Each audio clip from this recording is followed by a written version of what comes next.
এইনা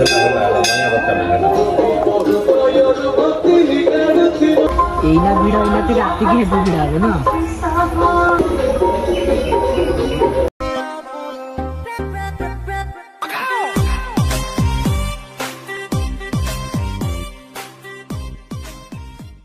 hello guys welcome to my new blog. आज हूँ महाशिवरात्रि। आज बहुत बड़ दिनटा तो आम ए मंदिर बाहर जीवु दर्शन करने महादेव को। तो डेरी न करी चलतु बाहर जा दर्शन करने।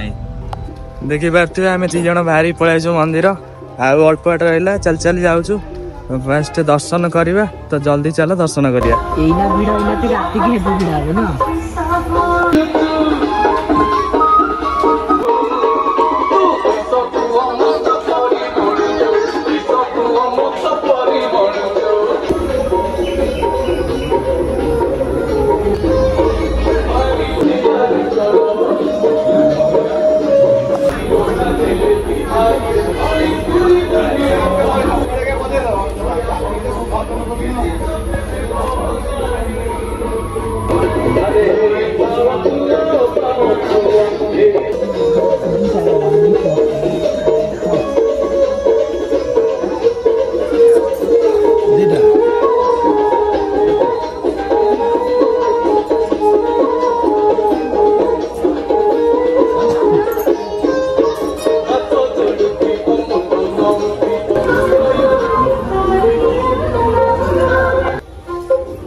वर्तमान मंदिर रे पूजा सारी आम फेरुचु घर को।